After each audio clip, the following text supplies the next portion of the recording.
Kia ora and welcome to the Creative Matters podcast, where we have inspiring conversations with New Zealand artists.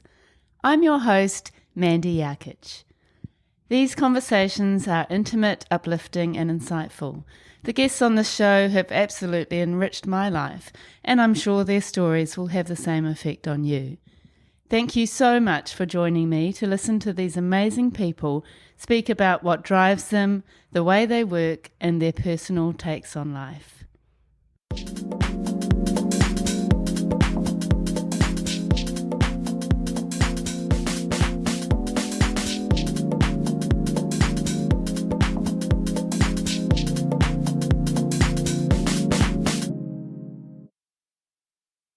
Kia ora and welcome to episode 83, which is generously supported by Creative Communities Scheme Auckland.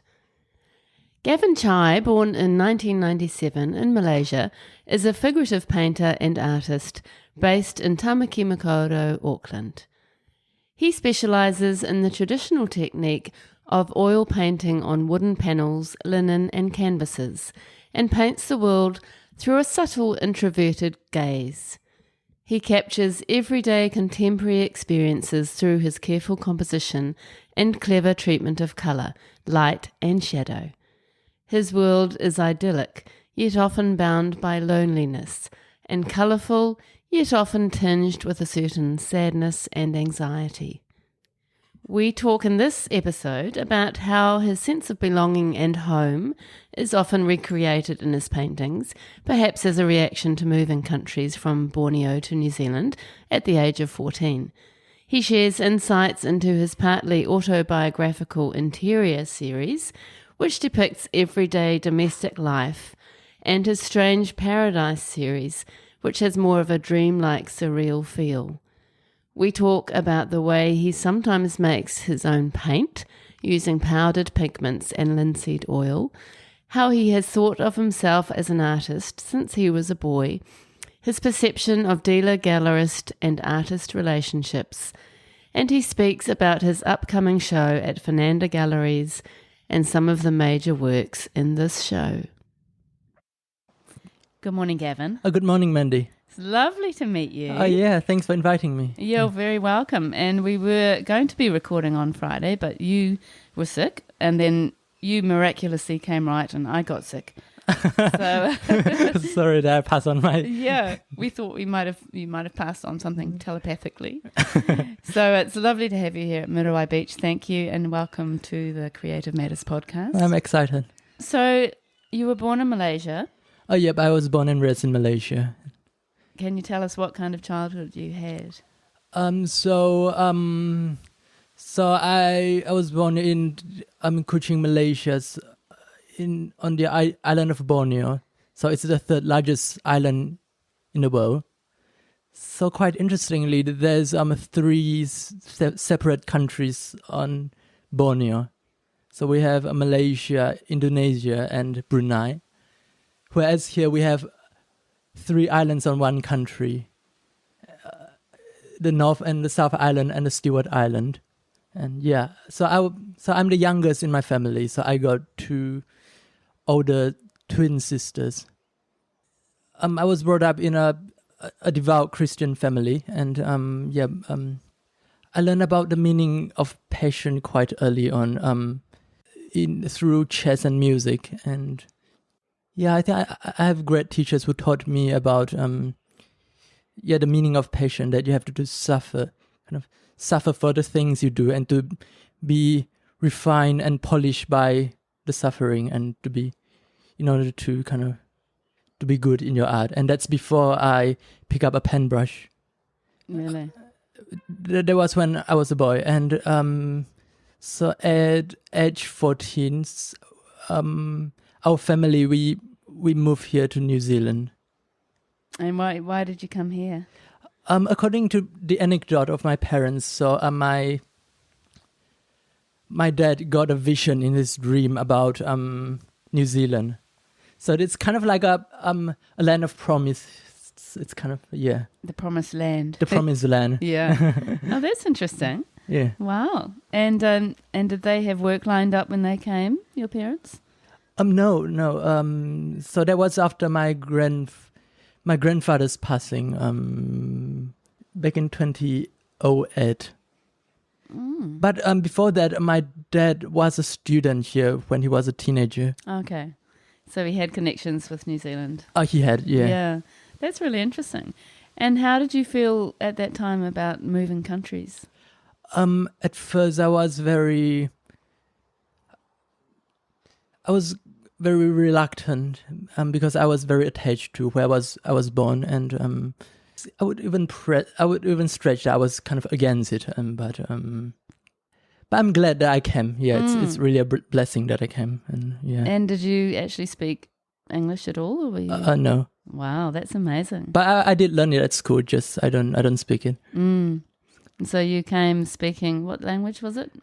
I at the moment I speak 4 languages, but I kind of Mandarin, English, Bahasa Melayu, and Hakka. So it's a Chinese dialect. So I'm an ethnic Hakka Chinese.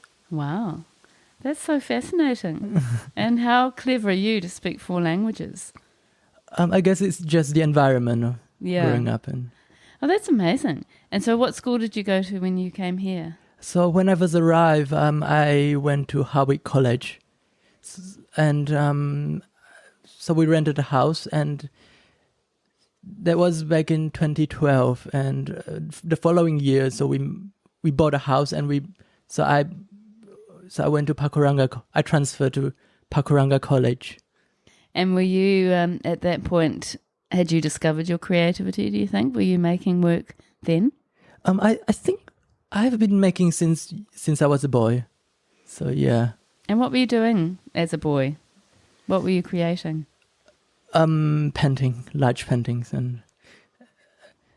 But I first acquired my passion in music. So it's kind of like I got a kickstart in music before I started painting. But it's kind of, yeah. It goes all the way back. Yeah.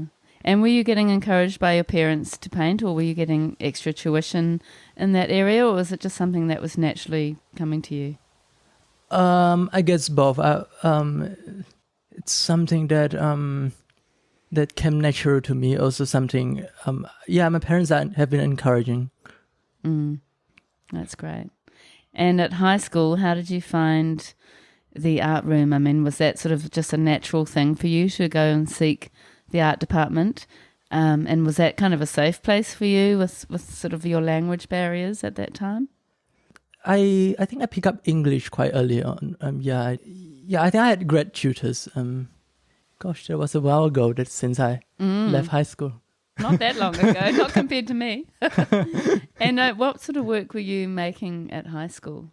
So it's mainly figurative work. So I was quite into portraiture, and I like to paint people, and I was quite interested in people. And can you see your work connected to what you do now, the work that you did at high school? Absolutely, yeah. And the work that you were doing at that time when you were a teenager, was it a lot of it through what you were doing in art class at high school, or were you working quite independently? Both.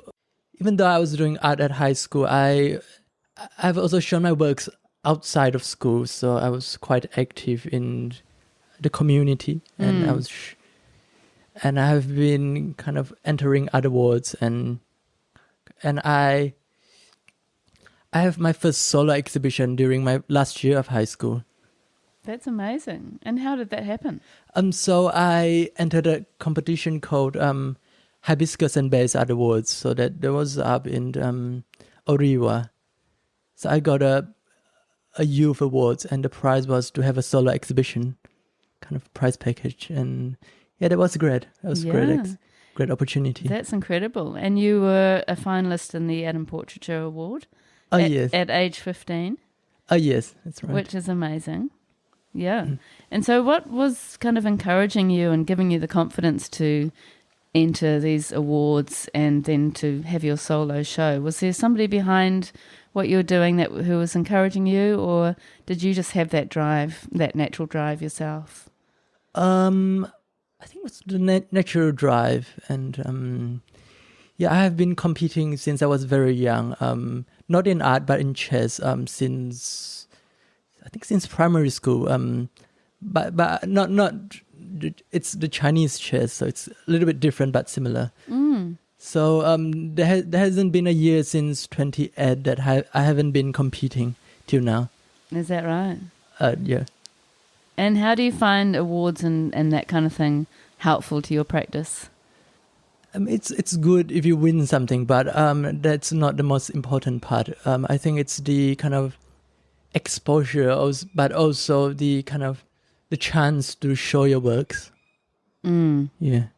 Yeah, and to be seen. Yeah, that's right. Yeah, definitely. And also to kind of to know about other artists and kind of to form friendship, I guess. Yeah, and it's a great way to kind of build community. Yeah, that's right. Yeah, and then you're all at the opening show and you're all kind of in the same position, putting your work forward. So it's that sort of lovely, supportive community of artists. Yeah. And you do show quite often in regional art galleries, don't you? I did. A show at Franklin Arts Centre in 2018, solo show.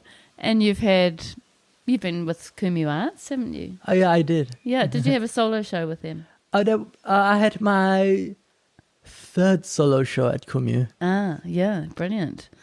And that's my local art gallery, so I think that's where I first met you. I think that's... Yeah. You actually left high school and were you thinking, right, I'm going to be a full-time artist. This is my passion. This is going to be my career. I think for me, being an artist is more of a lifestyle than a career. So I have always seen myself as an artist since I was a boy. So I haven't really think through it as a career, like how to generate kind of the money financially, kind of to support myself. And that's something that I haven't think through, I think, in high school when I was young. But you wanted to go and study? Yeah. And what was making you want to study further? So after leaving high school, I had a bit of confusion at first. I wasn't sure what I should do because I've been doing art like all my life, and it's not like I'm now deciding I want to become an artist or kind of to study further. You studied carpentry, didn't you? Yeah, I studied carpentry. And that's what eventually you did after leaving high school. Right. Yeah. And why was that? One of the reasons is that I like to work with hands, and second reason is that my parents encouraged me to do so. And yeah. And were they thinking you needed a trade? Yeah, it's kind of like a trade. Yeah, a trade to fall back on, or yeah. And were you thinking at that point, I could have a trade, but I'd always keep my artwork going on the side? Yeah. At that time, I was thinking that along that line, and it was a great experience. Actually, it has, to say the least, it has some impact to my art practice. It's kind of like how Van Gogh went to the south of France and kind of that color of owls kind of opened his eyes to kind of new colors in his paintings. So it kind of happens to me. So I did a series called Life as a Builder. Yes, so I kind of I explore love that kind of abstraction and kind of shapes and colors, lights at the construction site. That's so great. Did you do that while you were studying your carpentry? Yeah. Wow, this is so good, isn't it? That it really inspired your art practice. Yeah, it did. Yeah. And then you seem to have connected with people within the building, and some of your paintings are of particular people who obviously had some impact on your life. Can you talk about that? I've met many friends where I was studying, and I think it was that transition from a high school environment, a kind of a classroom to construction site, and I'm working with a lot of Tongan and Samoan guys, and it's kind of like they're very kind of like my big brothers, and they just really look after me well, and I feel very empowered in that environment. And they're very beautiful pieces, those. I really love that series, and you do kind of capture people's personalities in the way that you paint them. Were you thinking at that point that that was going to become a series, or was that just kind of something that you were making on the side because you had to be painting? I knew it has to become a series, I think. I was rather ambitious with that series at first. I haven't think till the very end that I wanted to have a show with the series, even though there's only like 1 or 2 canvases on that have just started. That's so good. So what happened? How come you didn't end up being a builder? And what happened in that gap year? I was about to enter the industry actually, but in the end I decided not to, because I was thinking that if I'm going to enter the industry, it's going to become a distraction to my art practice. Even though it's a good pay to be a professional carpenter, and I think it's a good decision in the end that I decide to become a full-time painter. And 2017 was quite a colorful year for me, so I was kind of focusing on my Life as a Builder series and kind of building the portfolio up, and yeah. Yeah, and you also got your first public commission in that year? Oh yeah, that's right. So during that year I received my first public commission. I got contacted by the Porira City Council to paint the last mayoral portraits. So that's kind of like a tradition. They have to kind of have their portraits painted and hung at their kind of city council. And yeah, that was really cool. And then I think they knew me through the New Zealand Portrait Gallery. Yeah, and that's how it came to be. Yeah, well done. And then you had your second solo show, which was at the Franklin Arts Centre of that series. How did you find having a solo show and making those works more public? How did that feel? Yeah, it was great. I've always wanted to show my Life as a Builder series. So the opportunity came when I think an artist decided to pull out from a show. So I saw it on social media and I decided to take the opportunity. And so I wrote the Franklin Arts Centre an email. And yeah, I'm very glad that they replied and that they're interested to show the paintings. That's so great. And you just attached samples of your work or links to your website at that point, and that was enough to get the go ahead. Oh yeah, that's right. Yeah. And it takes a little bit of bravery to do that, when you haven't sort of had you haven't done very many shows. A lot of people feel quite nervous about approaching a gallery like that. How did the show go? It went very well. I was very thankful that many of my friends came to support me, and I've even prepared a speech, and I put I kind of wrote a script and put it in my pocket, but in the end I decided not to give a speech. And yeah, now I thought about it, it's kind of a terrible idea. Yeah, I know. I'm going to screw up eventually. But it is so daunting, isn't it, doing that kind of thing at the beginning? But as we talked about earlier, the more you do it, the more comfortable it becomes. Yeah, it's all part of it. That's the hard part of being an artist, isn't it? Yeah. Yeah, for a lot of people. So as you were doing that show at Franklin Arts Centre, you had joined AUT in Tāmaki Makaurau and you were studying visual arts. So what was it that made you decide that you wanted to go and study? And even though you were already painting and were had already sort of established yourself as a painter? I think it's a long coming decision. So I had the idea while I was still in high school, but I wasn't sure if I wanted to study because I wasn't sure what I will gain from study, and but it was my mother that encouraged me to go to study. Really? And yeah. Even though they had encouraged you to do the carpentry course. Oh, that's right. Yeah. So why do you think she wanted you to do it? I think even though I've been painting most of my life, there's something that's lacking. Like the conversation and with other artists, and also Because there's this thing, I've been doing it, but I haven't really contemplated about the question of the meaning of art, and I know going to university will surely push me to kind of answer those questions. That's so true. Those hard questions. Yeah. And really sort of understand what you're showing through your work. Did your art practice or did your paintings change very much over that time?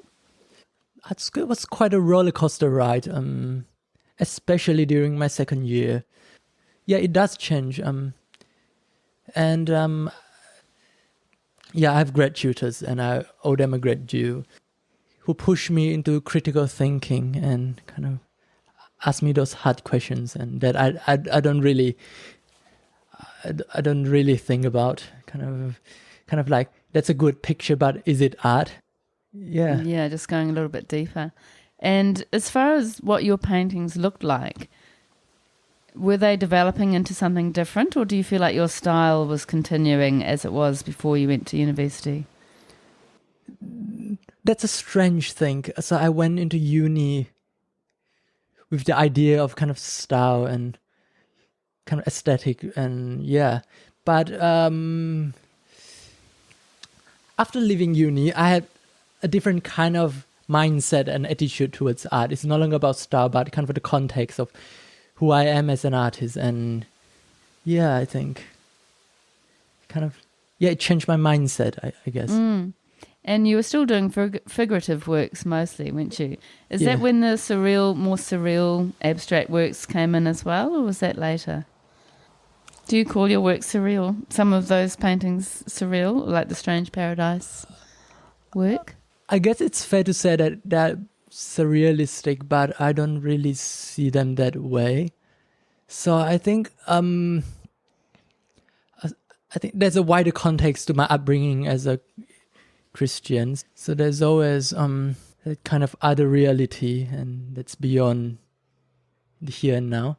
And I've always been interested in something that's beyond what we see and perceive. And I find that dreams and kind of fantasy are more interesting than earthly realities. And that's where it sort of gets that surreal kind of feel, doesn't it? But is it dreams that you're actually having yourself, or is it just what you're thinking about or what you're imagining? What I'm imagining, and also dreams. Interesting. Yeah. So your art practice seems to have kind of two styles. So there's like the Strange Paradise work, which has more of that dreamlike quality, and then you have your interiors, which is much more sort of realistic and domestic. Domestic, yeah. And so it's almost like they sort of sit together beautifully, but they're also quite different in some ways. So you spent 3 years at AUT in Auckland. How did you find that time, and how do you feel like you evolved as an artist? It wasn't an easy 3 years. I had a lot of doubts during that 3 years, and I think I was losing faith not as an artist, but kind of doing art as I was kind of afraid that I wouldn't be able to make a living by doing art. Yeah, and so you're starting then to think of your painting as a career and wondering how that was going to actually work? Oh yeah, that's right. Yeah. And so how did you work through that? It wasn't easy, and I had bouts of depression during my second year, and created a series, some dark paintings, and it was that confusion that I kind of found a translation of that situation and into my art practice. And that's also the emergence of my interior and Strange Paradise series. Okay. Or actually, the Strange Paradise was a bit later. Right. But my interior series. Oh, that's interesting. And so did you feel that your art that you were creating at that point was helping you with your mental health? Yeah, because I was kind of yearning for that clarity, and kind of I was in a desert, and I was longing for that green pasture, so to speak, or that sense of home when I'm lost. So that's kind of, I guess, the meaning of interiors. And Yeah. I was exploring that inner life. That's really interesting. And so that interior series started, 2019 or something like that, didn't it? And then that's continued on through till now. So do you see that as a long-term series that you'll keep coming to? Or is it going to come to an end at some point, do you think? Series is partly autobiographical, so I would say I would keep on with the series. And for somebody who hasn't seen your interiors series, the paintings within that, and they are unbelievably beautiful. Oh, thank you. Can you describe the feel of those paintings within that interiors series? Subject-wise, so I've taken from the tradition of the genre paintings from it was a Dutch tradition during this 17th century. So the Dutch artists like Vermeer and they've painted scenes of their daily lives, and I'm kind of taking it from that. It's kind of like a representation of here and now, but there's more about it. And so they're quiet, but there's something beyond that. So I've incorporated windows and kind of to play around with motifs. And you often have scenes sort of through the windows, don't you? That's part of the story. Yeah. Do you see them as narrative? Narrative of my inner life, I guess. It's kind of like seeing the world inside out. And the paintings, the domestic paintings, they seem to be, as you said, they're very calm and gentle and soft. They have a real beautiful softness about them. And there seems to be sort of like the ones that are very minimal, but then also the ones that are really quite have quite a lot of symbolic things happening inside them and lots of different objects and really interesting compositions. So do you see that series as sort of in two parts in a way, with the more minimal and then the busier scenes? I guess that's how I am as a person. Sometimes I have situations where it's very chaotic, and sometimes it's more quietened down. So the paintings are actually responding to how you're feeling at the time. Yeah, partly. Interesting. And then you've got such an incredible focus on light and shadow and texture, and so beautiful. Oh, thank you. The minimal ones, they have, it's almost like they have a heaviness, but they have a lightness as well. Is that how you see it? Yeah, it's kind of like the gravitas and levitas, kind of the gravity and lightness, and yeah, it's going back again. It's kind of like that paradox of life, where you have that desire of that green pasture, but also the consequence of life, where it's not necessarily desirable. Yeah. And your paintings that have, quite a lot happening, they could be, bathrooms or kitchens or dining areas, that kind of thing, traditional sort of inside homes kind of feel. What are you trying to say with all of the things that you put inside that composition? Or are you actually thinking of every object that you include in your painting as part of what you're wanting to say, or is it more random than that? Yeah, I guess it's more random. How do you actually create your interiors? How do you actually come up with the idea in your head? And are you actually referencing things that are actual places, or is it all just out of your head? So it's part actual places and part imaginative. So often I would have the real places, and it's often mundane and not very interesting. And part of the practice is to kind of recycle the place or to reimagine the place, to put it in another way, and to kind of give life to it. And So with the interior series, how do you begin? Do you get an idea in your head, or do you do lots of sketching and drawing? Or do you take photographs at all? How does the idea for a new work start? And then how do you develop it? Well, I guess I don't really have a structured formula for that. It can come from a vision that I have in my head that I know it's a painting that I really want to bring out, but it can also be like an encounter in real life. So I was doing house painting back in 2021, and there's just a beautiful shard of light coming through the window, and I wanted to paint the light, and for no other reason. And so I took an image and and that's how the painting came to be. And there are paintings that are a bit more thought out, where I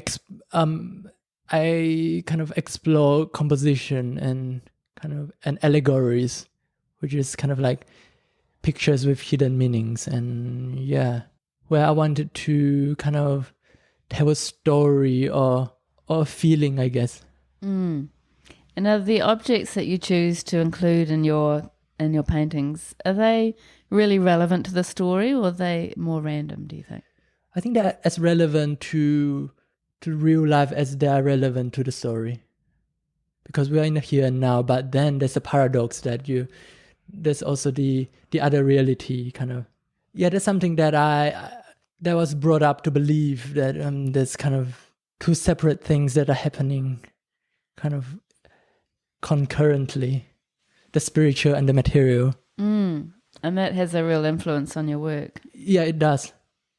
And that idea of light, which is so integral to your work, isn't it? Where do you think that's come from? Obviously, they come from the sun, but that would be a very dry answer. But I like to see light as kind of like dreams, and it's kind of like stars, and they're so beautiful, but they're so ephemeral. Yeah, I don't know. I just want to capture it, and you do capture it so beautifully. And then the Strange Paradise series, which kind of has run alongside the interior series, hasn't it? Oh, that's right. Yeah. So can you describe that series and how it compares to your interior series? So for my Strange Paradise, I kind of explore the inner life of people in accordance to the environment that they are in. It's a very similar idea, but the process can be different. So it's a bit broader than my interior series. So it's a landscape, but I kind of explore the idea where we can all be at the same place, but we can see things differently and feel things differently. We have different inner lives within us. It's kind of like the idea of my interior series that I'm exploring. And those works, I mean, they're quite intriguing because they're more unexpected. It's not such a familiar theme, I guess, or it's when we don't feel as familiar with what you're including in the paintings. It's a series that emerges from the pandemic, but there's a wider context to kind of the concept of home, of yearning and belongings, and being in the here and now, but yearning for something else. It also alludes to the story of Genesis, where after we lost the Garden of Eden, we have to look for it again. I guess as humankind, we all need that belonging. Do you think that moving from Malaysia or from Borneo to New Zealand, do you think that's influenced the work that you've done in that sense of belonging? Yeah, a little bit. And also the interesting thing is being an ethnic Hakka Chinese. So we have quite a long history of migration. And so we migrated from central China to the south of China and eventually to the rest of the world. And I guess it's kind of related. You know. Do you feel like you're searching for your home, or do you feel like you have found home in New Zealand? Yeah, I would say I've found home here, but there's always that kind of paradox that's lingering, and I guess that's how I named the series Strange Paradise. Yeah, that's really interesting. Is it something to do with searching for your identity in some way? Yeah. Searching for my identity. And that's also something that that I was exploring while I was at uni. Because during my second year, I was really, really lost, and I really yearned for something that's that clarity and kind of being in a situation that's really hard, and in that chaos, I really want to kind of find that Eden, that kind of green pasture. And yeah, it's kind of like when you enter a cathedral, and that kind of you look straight into the stained glass, and you have those gray walls, and yeah, it's kind of that kind of sense of sparkle and clarity, that yearning that I wanted to. Or when you are really thirsty, and that kind of taste of sweet melon, that sensation that I wanted. Beautiful. So with your work, you have those two series, which are really quite a strong sort of connecting line that runs through your practice. But then you also have other paintings that you create. It could just be of houses and buildings from the outside as well, and different landscapes and still life. And then also birds or parts of birds. And I think a lot of them have, a real sort of focus on the eyes and the kind of character that comes through. And there's a lot of sort of body language and body movement in those bird paintings in particular that really, give a sense of character. And they've almost got a little bit of a sense of humour, haven't they? It does. Yeah, which I love, which is quite a contrast to your other work in some ways. And then you also paint bunnies and bugs and bees and other things. So can you tell us about that other side of your painting practice? Because like those animals, they are a good distraction to what I normally does them during weekends. So I wanted to kind of have an escape from what I do during the weekdays, and yeah, I see them as a break. Yeah, I would say so. Yeah. That's really interesting. And do you sell those ones as well, or is that just more your kind of on the side? Yeah, I did sell some of those, but normally I did them and I just chuck them in a drawer and not think about them. And are they works on paper? Yeah, works on paper. Yeah. And sometimes with those ones you start with watercolour, is that right? Mostly watercolor, but there are cases that I went to do a bit of experiment, and yeah, where the watercolor didn't work out because watercolor is a medium that can be easily overworked, and then you ruin the life of the piece of paper. That piece of paper is kind of, it's a life form, and when you overdone it, you kind of it's dead. So I have to find a way to kind of revitalize the life form, I guess. And how do you do that? So that there's some watercolors that I experimented with oil painting. So I would kind of seal the watercolor with a varnish, and then I would glaze over it, kind of to bring the life back. Because watercolor is a medium where once you overwork, it will get dull, and yeah. So glazing over the varnish. Yeah. Wow, that's interesting. And that's mostly in your animal paintings, not your other works? Oh, not my other works. Yeah. So can you tell us, just going back a little bit, back to that Interior and Strange Paradise series, those two series, how do you actually build up your painting? Where do you start and how does it work, the actual process? I don't really have a formula for that, but I did study the Flemish technique, and where you build up the grisaille or ombrunelle. Grisaille is black and white, but ombrunelle is kind of you build up with brown underpaintings, and then you glaze over it. But I did kind of explore those techniques, but after a while I find it a bit formulaic and kind of routine. So feel like I've painted more alla prima these days. They tend to have a kind of a very similar finish to my earlier works. And do you paint on canvas or a board? Both. So for my boards, I painted mainly on poplar panels and some of the hardwoods. Poplar is actually a softwood, but it's very dense, so it's suitable. It's the panels, the wood used by the Italian Renaissance. That's where the Mona Lisa was painted on. Oh, really? Wow. And then birch does it have a different feel to paint on?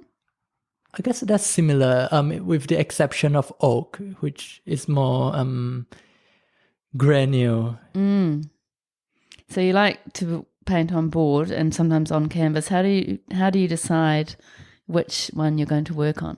I like to admit it's mostly for logistical reasons, because if a painting gets too big, painting on board might not be suitable because it's going to be heavy. So that's how I chose canvas. My larger works I mainly painted on linen, but it's a good surface to kind of play around with texture and yeah. All your big paintings mostly are in oils. Oh yes, that's right. And do you draw up the scene to start with, or do you just go straight into paint? I go straight into pen. Really? But often I got into trouble because once you discover that certain things didn't work out, then you have to kind of move things around, and it's very time consuming. Yeah, it would be. And do you do a sort of more formal approach to underpainting, or does it just kind of evolve more organically? Yeah, I would prefer to I would say evolve more organically. That's very clever. That's very brave, going straight to painting. I guess it's more fun to do. Yeah. Whereas the Italian Renaissance, where they would have a process called cartooning, so they would draw a large scale drawing, and they would prickle on the lines and kind of transfer the drawings onto the panels. It's very kind of laborious, I would say. Yeah. And what are your preferred paints to use? I use most of the artist quality oil pens, but I find that the best sort of pens that I use is the one that I've made myself. So Really? from raw pigments, and I just mix it with linseed oil and kind of grind it out and mulling. Oh, that's interesting. Wow. And what made you start to explore creating your own paint? I think I had that kind of romantic idea that I wanted to relive that life of the Renaissance studio kind of workshop. Beautiful. But it'll be such a lovely process making them, I imagine. But I don't have a studio yet. I'm painting in my bedroom, so it's not really healthy, I think. Yeah, that would be tricky. Yeah. And no place to sort of make all the mess.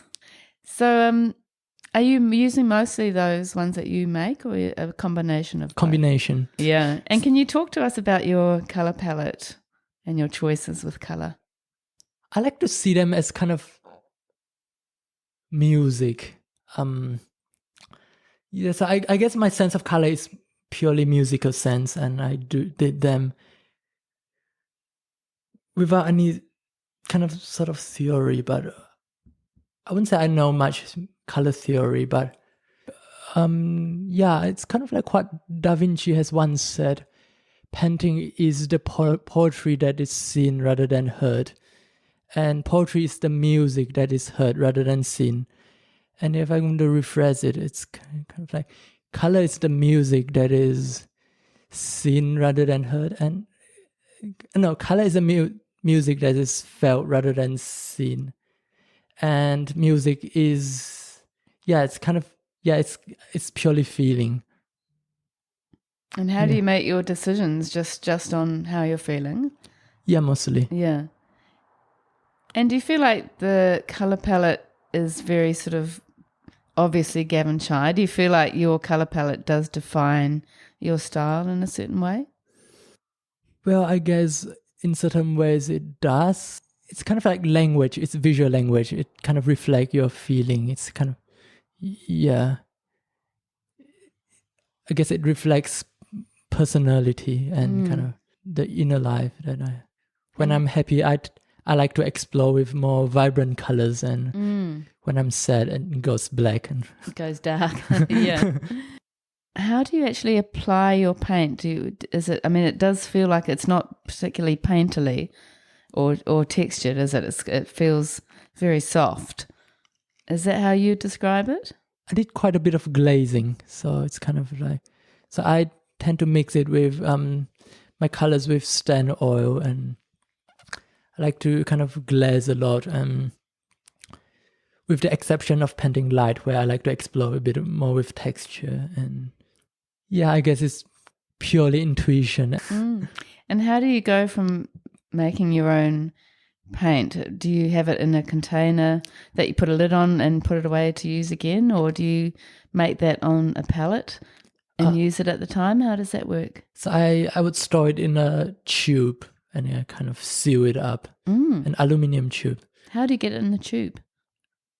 With a palette knife. Wow, that would be time consuming. Yeah. So when you bang it on the table, the pen will kind of drop to the bottom. Ah, interesting.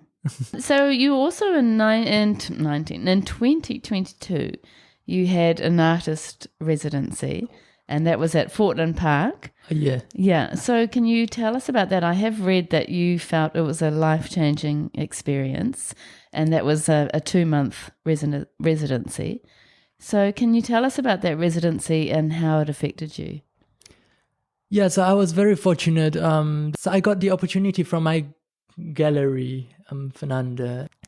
So I started the residency back in October last year, and it was supposed to be a month, but then I got extensions and it became 2 months. And so Fortland Park is a very beautiful place set in Karaka. So that's the motorway where you set off in Papakura and South of Auckland. South of Auckland. I was planning to create a series of work for a group show this year, which is about to finish this week. And it is still happening at the Malcolm Smith Gallery in Harwick. And yeah, I was planning to create a body of works for that exhibition about trees. And but then it turned out that there's more than that. I think it was meaningful as well because through the process I've learned about the value of community. Also, when I was doing my residency, so I went with a purpose to kind of create a body of works for my current exhibition of trees, and I had the opportunity to kind of explore nature and do plein air paintings, which I've always wanted to try, but I haven't tried. And the residency is great. It has given me the kind of the opportunity to kind of explore that. And and so I did a painting, and it turned out that plein air paintings can be quite an ordeal. And for the paintings, I would return to the same location, bringing my easel and all the painting stuff to the same spot, and I would allocate like few hours to paint each day. And at one time, and it started to rain, and I have to kind of rush back and have to salvage anything that I could. And at one time, a huge gust of wind kind of blown my paintings off my easel, and that's why one of the paintings is kind of muddy from really. And you kept the mud. Yeah, I like it. And were you using your own pigments and own paints that you'd made for that? No, I've only started to venture into the process of making my own materials around that time. Okay. When I did my residency. Yeah. Because that was my first artist residency that I had, so I went with a preconception that it's going to kind of like an escape from the society, escape from the world.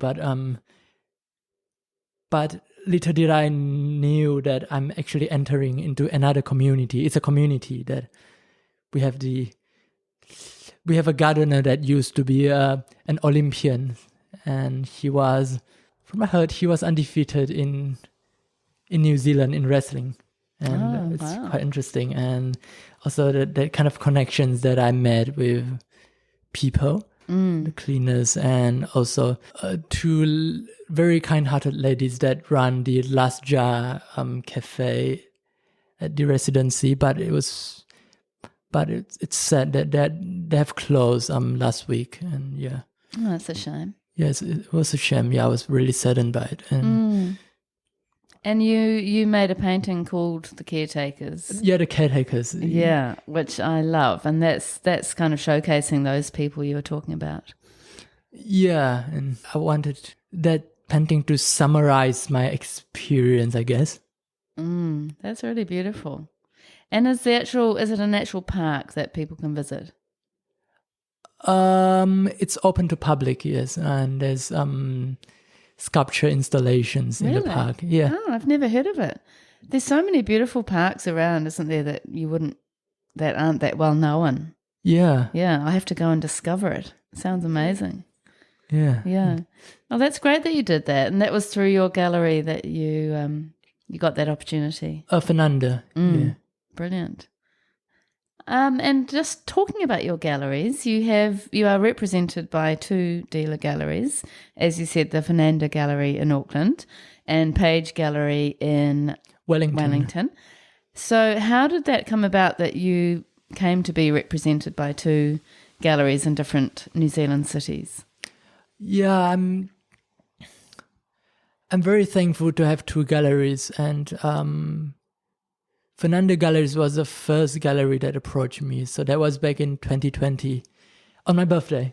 So good birthday present. Yeah, I received an email from James who operates the gallery, and yeah, he wrote to me on my birthday and said he has been following my works for a while and thinking about kind of representation. And yeah, That's fantastic. Yeah, that was, I think, the biggest birthday present I have ever received. Isn't that great? At how old were you at that time? 20. I think that time I've just turned 23. Which is incredible, isn't it? It's such an achievement. And you're now 26, so you're 25. You're 25, so you're pretty young, considering how much you've achieved. And you are already a very well-known emerging artist. In fact, I have a friend who bought one of your paintings. Oh, is it? Because he thought that you were going to be really famous. And so he wanted to get in nice and early before your paintings got really expensive. And he felt like you were just somebody who was going to become an incredibly successful artist, which is nice. I'm not going to tell you who it is. Maybe I will. I'm good at guessing, but yeah. Okay, you can tell me later. And then how did you make that connection with Page Galleries? Yeah, I received an email from them the following year, and alongside with many other emails, so I have to kind of pick and select the galleries that I want. Yeah, it's very strange because I've been to Wellington for about 10 times, and every time I went, I would pop into the gallery, but never a single time that I would imagine my works getting shown on the walls in the gallery. It's kind of, it's really strange how life turned out to be. I mean, you must be so stoked, and it's great that you've had so many galleries approaching you. How do you decide what galleries you want to go with? I guess I'm more interested in that, building that long-term relationship with a dealer who cares about my work, but also approachable. Yeah, that's very important. And was it always something that you felt you wanted to achieve, is to be represented by a gallery? Was that something that you felt was a necessary part of your journey and something that you were aiming for? So before I got represented by my two dealers, I've always thought that it's necessary. It's good to have dealers representing your work and in a commercial sense, so that you can kind of focus solely on your works. But after I getting represented, I started to look into things more deeply, and it's not just about that commercial side, but then there's also friendship, because the dealers, they are not just there to sell your works. They're also there to build your career and to give you support when needed. And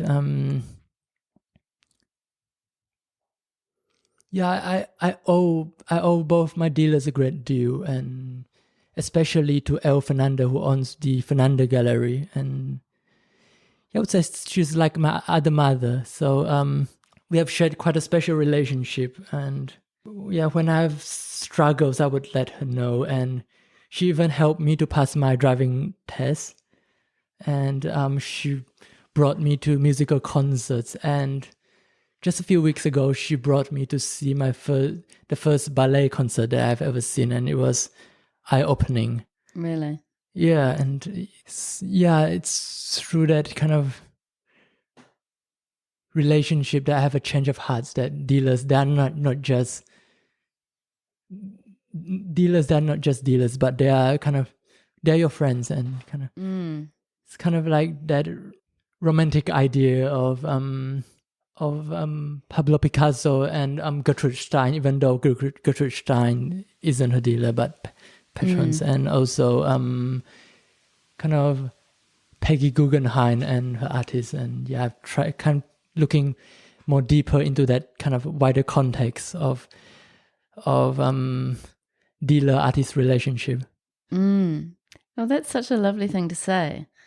And you also painted a beautiful portrait of El Fernanda. Oh yeah. Yeah, which is stunning.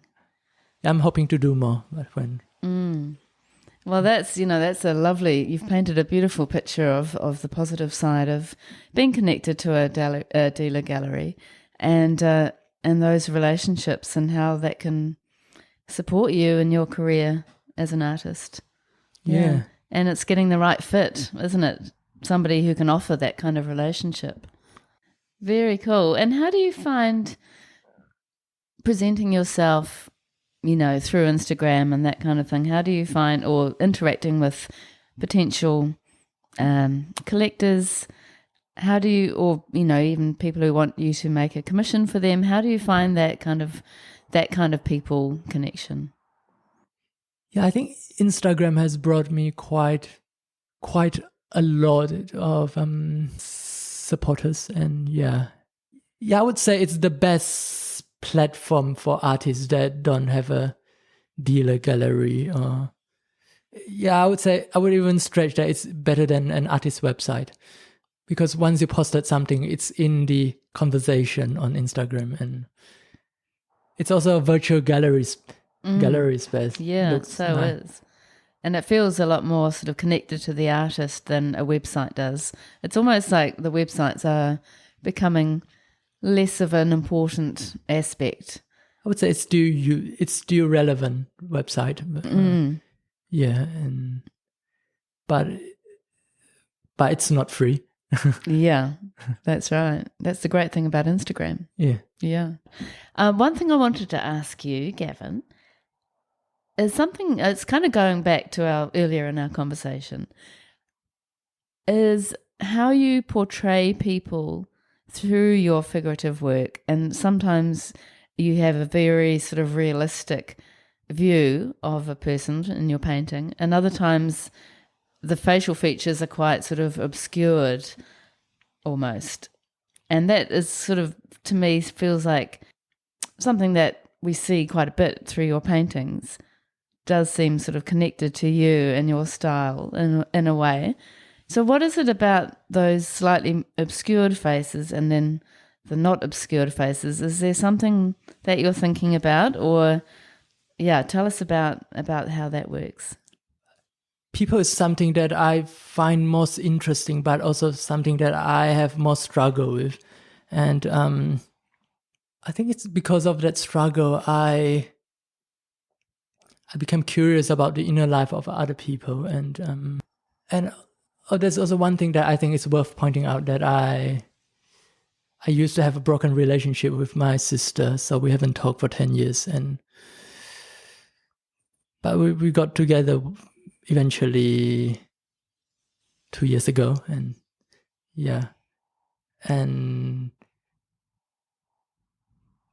that's one part of struggle that I try to represent in my figurative work.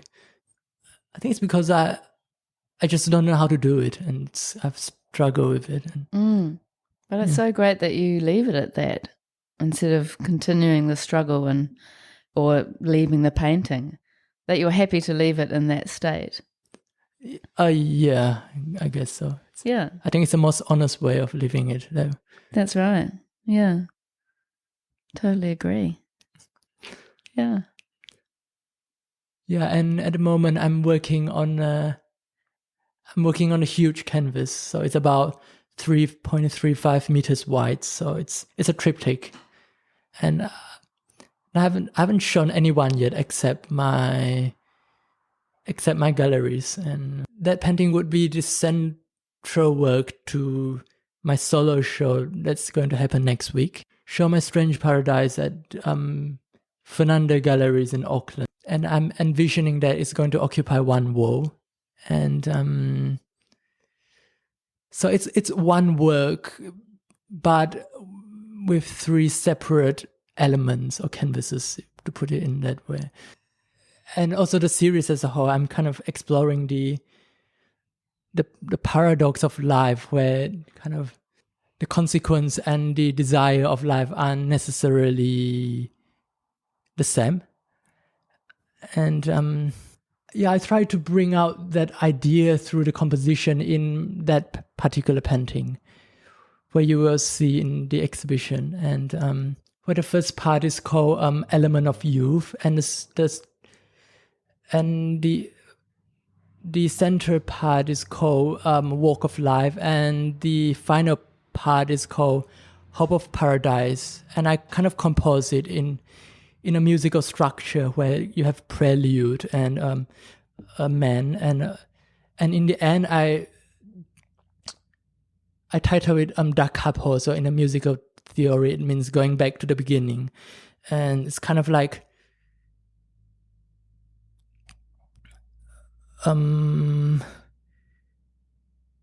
you are at the end of life, but nothing matters anymore. What matters is kind of the memories of childhood.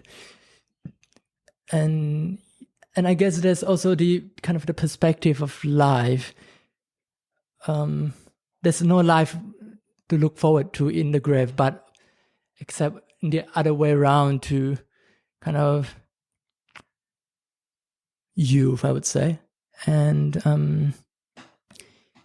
and I think it's what that French poet Charles Baudelaire have once said. Genius is nothing more nor less than childhood recaptured at will. So it's kind of like to recapture that sense of youthfulness, and also kind of that sunrise, that kind of that vitality. It's kind of like, that paradox. And then you have another show at the end of the year at Page Galleries? Oh, yeah, that's right. Yeah. And is that going to be more sort of the interior side of things, the interior series? Yeah. That's what I envision. Beautiful. What do you think collectors look for in your work, or what are they loving in your work that encourages them to buy? That's always the strange thing. That's always the perplexing thing I find, because I don't know. I simply don't know. I think I can never know. Very interesting. And you say on your Instagram page that you are a thinker and an artist. What do you mean by thinker? Well, I like to think things out, but I don't like to talk about them. I like to think things in my head, but I guess that's where my paintings came into the spot. Part of your communication. My communication. And it is tough doing a podcast. It's never easy for any of us, I think, talking about yourself and your own work. But being able to sort of communicate those ideas, and I can see you have so many ideas in your head, communicating them can be hard. So your paintings, fill part of that for you, don't they? Yeah, I guess. Yeah. It's that channel. Yeah. So what would you say, Gavin, to your younger artistic self? Oh, that's a tricky question. When I look back a few years ago, I've made so many bad financial decisions in life, and then that tend to end up with a lot of regrets. And I would tell my younger artistic self not to devote into things that I do not understand or unrelated to what I'm doing, have a negative impact on my practice. And who would you say are your favourite artists and why, and how do they influence your work? Oh, I really like that question. I don't really have a favourite artist, but I have what I would like to call soulmates, that I would say that artists that we share a spark with, that I feel that we can understand each other. Like Fra Angelico, I like his piety and the works that he do. Like he did a series of frescoes at the San Marco convent in Florence, and they're mysterious, but they got a sort of wisdom about it. And also, actually, I like Italian Renaissance artists in general, all the Italian Renaissance, because they're all children. I like to assume that many of them couldn't even read or write, unlike the artists today, where we are refined by education, kind of. But they're young children, and they have a lot of energy to burn, and they just discovered something new, and they just that outburst of energy, and to create the Italian Renaissance.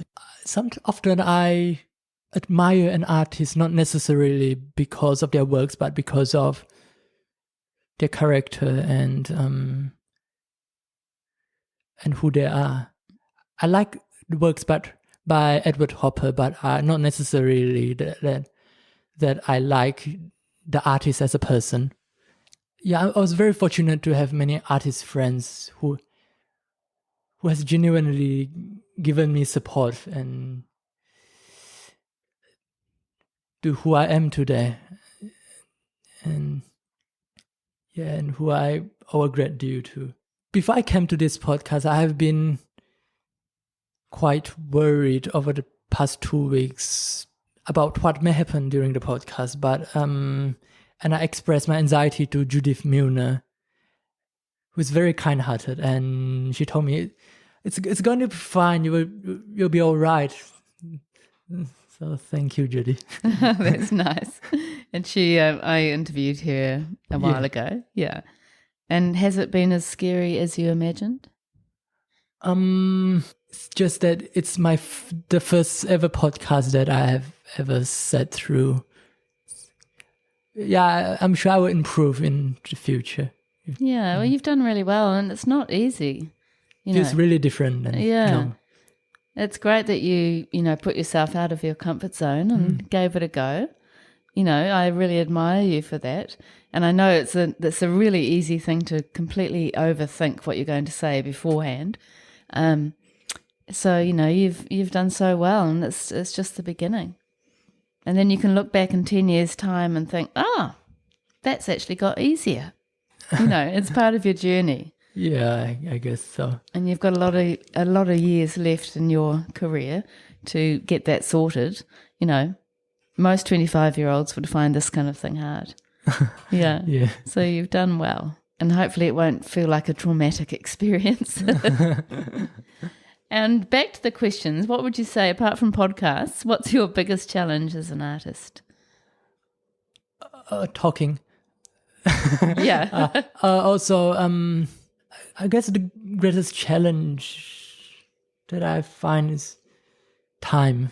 It's always something that's lacking, and I find it so hard to have time for other thing else other than painting. And what drives you to make the kind of work you make or do the work you do? Growing up in a Christian family and background, I used to think that it was the Holy Spirit who drive me to create the works, and also I was encouraged to think like that. Actually, it is light, color, and fantasy. I like something that's more than just here and now. I think we have enough noises in this world. I think what we need is an escape. I want to create those escape in my paintings. When you look into them, you forget about every other things or the pain in the world. That is a very beautiful answer. And I think your paintings do provide that for the viewer. Oh, thank you. Yeah. Oh, well, Gavin, thank you so much for trusting me and for taking the plunge, coming out to Muriwai and, going through this process. I'm sure that the listeners will really appreciate the things that you've had to say. And, I hope it's been a positive experience as part of your journey. And it's been lovely to meet you. Thank you so much.